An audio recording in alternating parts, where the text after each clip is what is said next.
એસિડના રાસાયણિક ગુણધર્મો અલગ રાસાયણિક ગુણધર્મોની ચર્ચા કરી લીધી.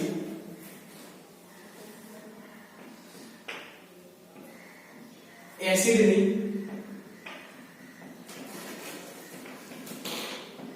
બેઝ સાથે પ્રક્રિયા.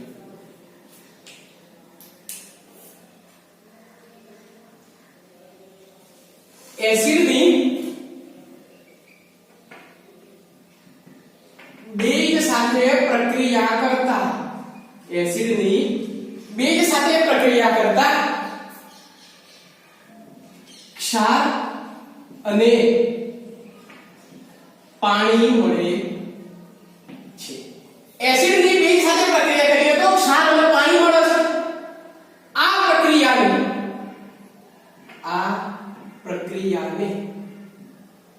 તટસ્થીકરણ કહે છે.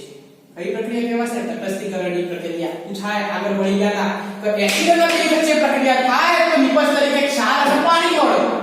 એસિડ અને બેઝ વચ્ચે પ્રક્રિયા થાય તો નિપજની અંદર ક્ષાર અને પાણી મળે તો આ પ્રક્રિયાને કઈ પ્રક્રિયા કહેવાય છે? તટસ્થીકરણની પ્રક્રિયા તરીકે ઓળખવામાં આવશે. સામાન્ય સમીકરણ વાત કરી લઈએ.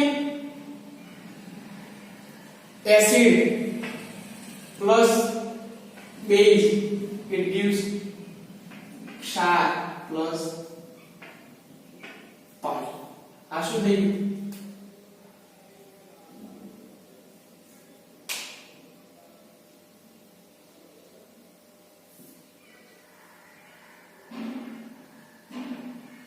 સામાન્ય એક સામાન્ય સૂત્ર થઈ જશે. ફોર એક્ઝામ્પલ વાત કરીએ દાખલા તરીકે તો કયા કયા છે? એસિડ નું કોઈ બી ઉદાહરણ લઈ શકાય. એસિડ તરીકે વાત કરીએ તો HCl. HCl ની બેઝ તરીકે NaOH. HCl ની NaOH. HCl એટલે આપણો એસિડ. તો શું નામ હશે? Hydrochloric acid.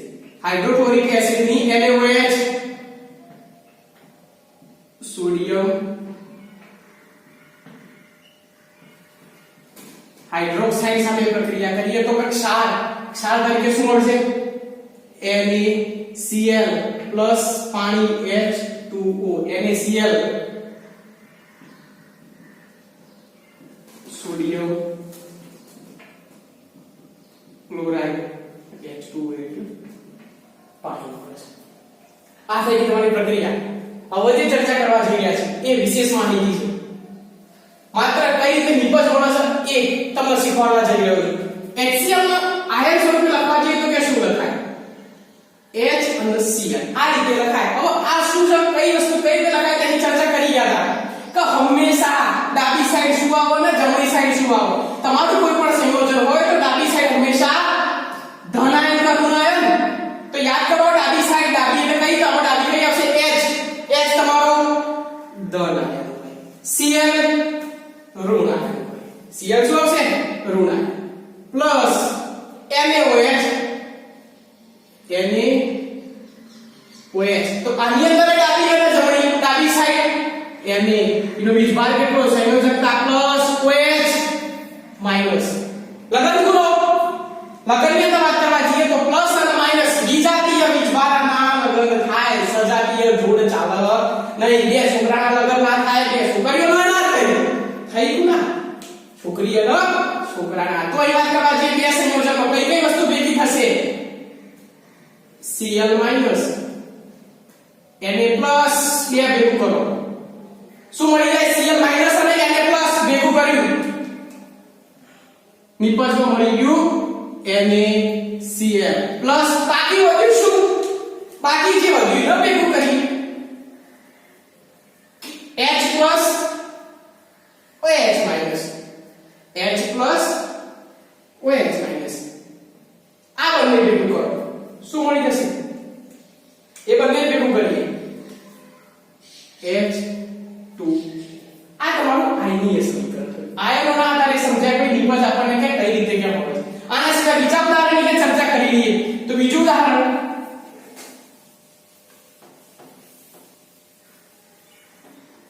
બીજા ઉદાહરણની વાત કરવા જઈએ H2SO4. H2SO4 H2SO4 ની KOH સાથે પ્રક્રિયા કરીએ H2SO4 ની KOH સાથે પ્રક્રિયા કરીએ તો નિપજમાં શું મળશે K2SO4 H2O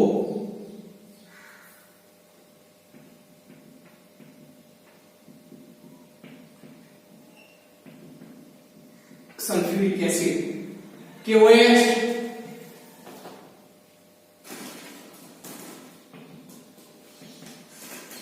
पोटेशियम हाइड्रोक्साइड निपजમાં શું આવશે ક્ષાર પોટેશિયમ સલ્ફેટ અને પાણી નિપજ થઈ ગઈ તમારી એસિડ બે સાથે પ્રક્રિયા કરે ક્ષાર અને પાણી મળી ગયું ચલો આને આઈડીએ સમીકરણ તરીકે વાત કરીએ આઈડીએ સમીકરણ કઈ રીતે બનશે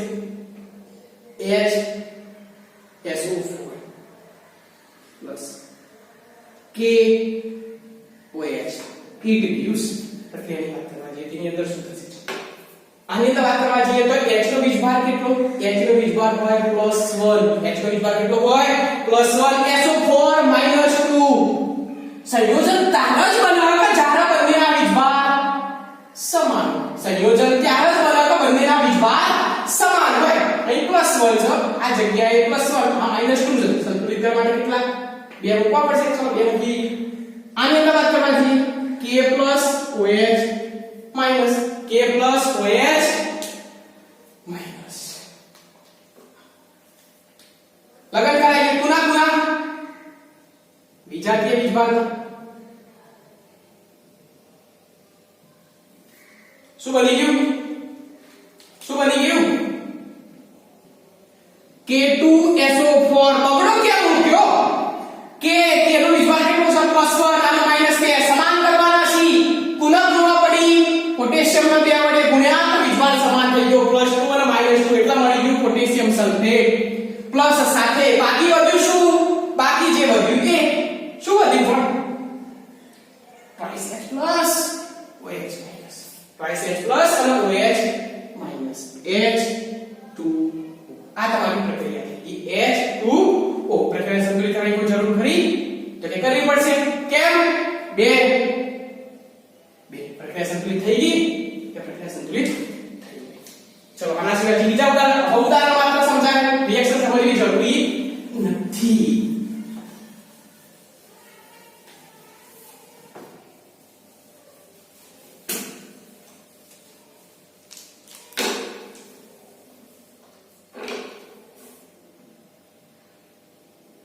HNO3 ની CaOH ટ્વાઇસ સાથે પ્રક્રિયા HNO3 એટલે નાઇટ્રિક એસિડ ની કેલ્શિયમ હાઇડ્રોક્સાઇડ સાથેની પ્રક્રિયા નાઇટ્રિક એસિડ ની કોના સાથેની પ્રક્રિયા કેલ્શિયમ હાઇડ્રોક્સાઇડ કેલ્શિયમ હાઇડ્રોક્સાઇડ સાથે પ્રક્રિયા કરી CaNO3 ટ્વાઇસ કેલ્શિયમ નાઇટ્રેટ અને નિપજ તરીકે શું મળશે H2O પાણી શું કહેવાશે કેલ્શિયમ નાઇટ્રેટ ને પાણી મળે છે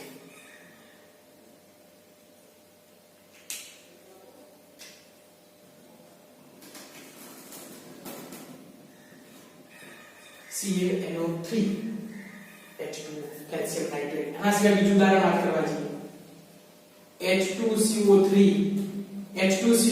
ની MgOH ટ્વાઇસ સાથે પ્રક્રિયા કરીએ બીજે છે H2CO3 નામ કાલે આવ્યું શું કીધું તું H2CO3 યાદ કરું કાર્બોનિક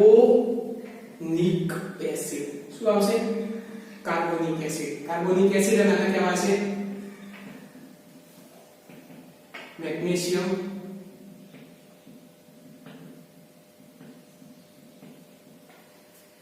હાઇડ્રોક્સાઇડ આના સાથેની પ્રક્રિયા કરીએ MgCO3 H2O મેગ્નેશિયમ કાર્બોનેટ પાણી મળશે. અને આ સિવાય જે બીજી સર રિએક્શન તો ઘણી બધી છે, જેટલી લખીએ એટલી ઓછી.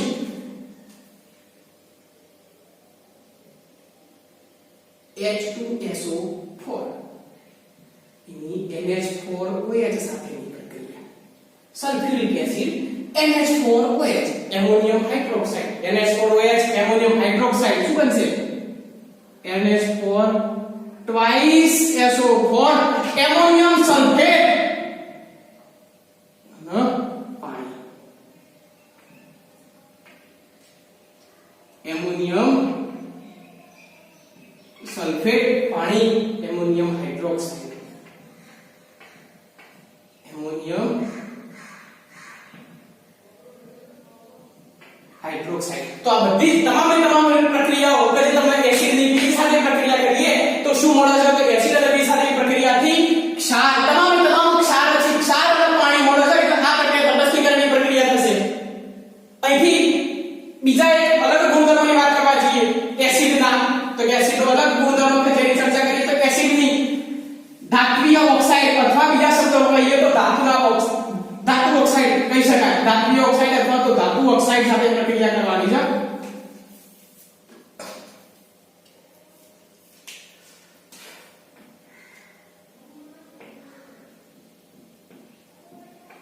એસિડની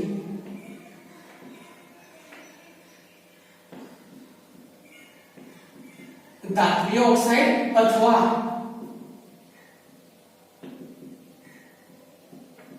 ધાતુ ઓક્સાઇડ સાથેની પ્રક્રિયા.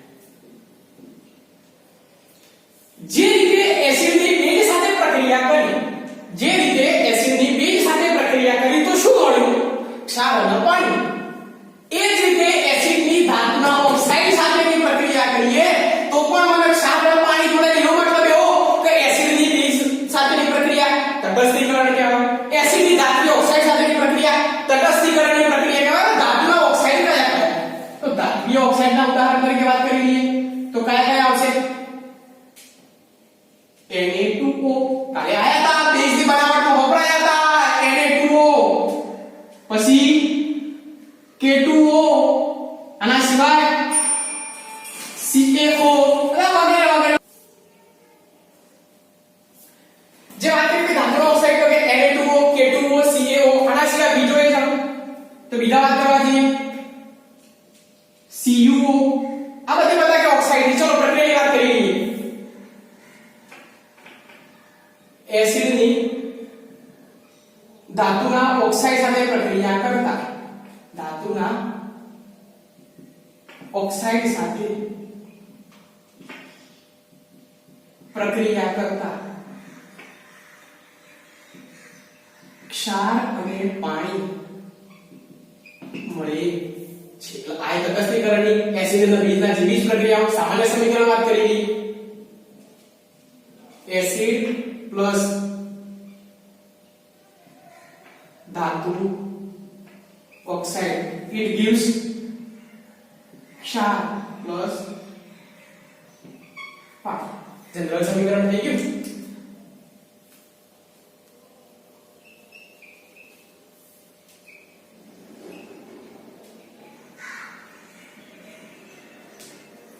ઉદાહરણ તરીકે ફોર એક્ઝામ્પલ એસિડ કયા છે? ઘણા બધા ઉદાહરણ લો. H2SO4 H2SO4 ની Na2O H2SO4 ની Na2O sulphuric acid H2SO4 sulphuric acid Na2O sodium oxide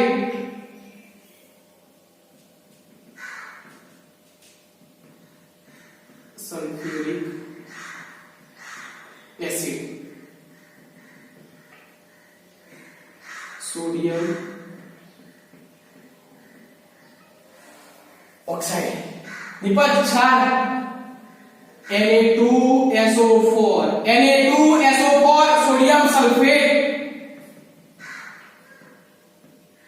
sodium sulphate plus पानी रिएक्शन समझावવાની જરૂરી આની રિએક્શન સમજાવવી પડે આવડે એવી છે એક જોઈ લઈએ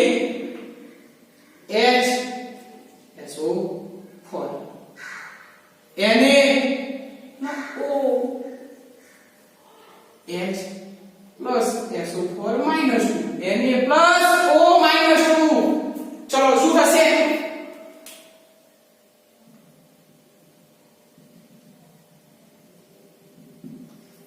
શું બની Na2SO4 બાકી વધ્યું H plus અને OH minus 2 H plus અને OH minus જોઈએ અહીં તો સાહેબ કોઈ સદ નહીં સંતુલિત કરો અહીં બગડો આના મૂક્યો એટલે અહીં બગડો એટલે અહીંયા બગડો થઈ ગયું આ થઈ ગઈ તમારી પ્રક્રિયા બીજી પ્રક્રિયાની વાત કરવા જઈએ આના સિવાય તો બીજી HNO3 ની CaO સાથે કેલ્શિયમના ઓક્સાઇડ સાથે પ્રક્રિયા HNO3 ની કેલ્શિયમ ઓક્સાઇડ સાથે પ્રક્રિયા કરીએ તો શું મળશે CaNO3 twice plus H2O CaNO3 twice plus H2O HNO3 કયો કહેવાશે nitric acid calcium oxide calcium nitrate last H2O તો આના સિવાય બીજું ઉદાહરણ જોવું જરૂરી છે જોઈએ HCl MgO HCl ની MgO સાથેની પ્રક્રિયા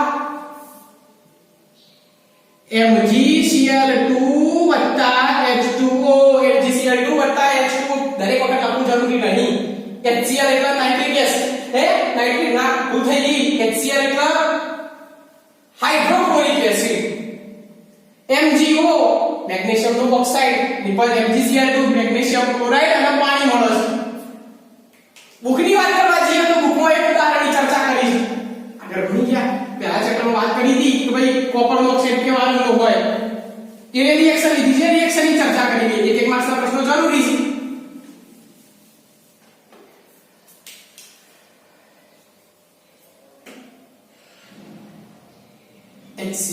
HCl ની CuO કોપરના ઓક્સાઇડ સાથેની પ્રક્રિયા HCl એસિડ ધાતુનો ઓક્સાઇડ એટલે કે CuO તો હા ઉદાહરણ હતું CuO ધાતુનો ઓક્સાઇડ સાથેની પ્રક્રિયા HCl ની CuO સાથે પ્રક્રિયા કરીએ તો શું મળશે CuCl2 H2O યાદ રાખજો શું આમ તો લખો HCl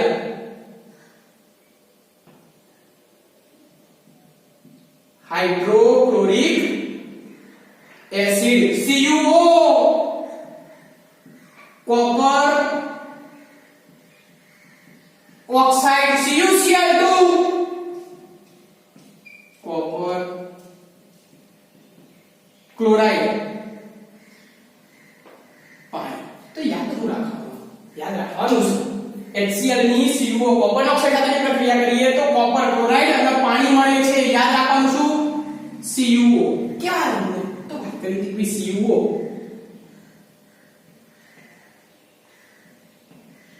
ભૂખરા કાળા રંગનો છે જ્યારે નિપજ તરીકે મને જે CuCl2 મળે છે અને એ CuCl2 એટલે બનતું દ્રાવણ હશે કે ભાઈ કોપરના ઓક્સાઇડને હાઇડ્રોક્લોરિક એસિડ સાથે પ્રક્રિયા કરીએ તો બનતું દ્રાવણ છે કેવું મળે છે વાદળી લીલો રંગ વાદળી લીલા રંગનું જે દ્રાવણ મળે છે એ કોના આભારી છે તો આ રંગ તો પૂછાય કોપર ઓક્સાઇડની હાઇડ્રોક્લોરિક એસિડ સાથે પ્રક્રિયા કરતા વાદળી લીલો રંગ મળે છે વાદળી લીલો રંગ કોને આભારી છે કયા સંયોજનના આભારી છે તો copper chloride CuCl2 copper chloride બુકમાં આવું નથી લખ્યું અહીં તો નામ કઈ વિશેષ લખ્યું છે આનું ગુજરાતી નામ શું લખ્યું છે કોપર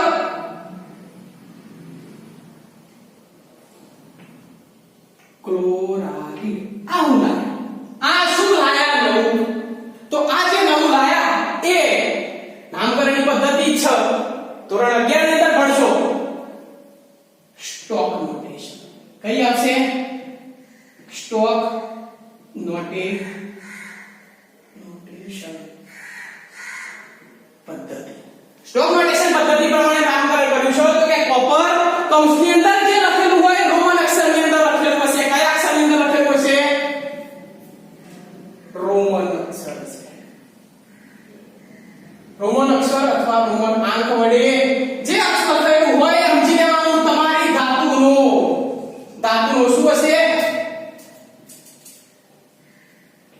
ઓક્સિડેશન આંક લખ્યો છે. આ શું લખ્યું? માત્ર વધારાની માહિતી છે. કોપર કૌંસની અંદર ડબલ આઈ નહીં, એ રોમન અક્ષરમાં કોપરનો લખ્યો છે અને ક્લોરાઇડ નો મતલબ એવો કે આ જગ્યાએ કોપરનો ઓક્સિડેશન આંક કેટલો થતો હશે? +2. આ માહિતી છે બોલે બધી જસ્ટ ફોર વધારાની માહિતી છે. આ થઈ ગઈ તમારી એસિડની દાખલી ઓક્સાઇડ સાથે.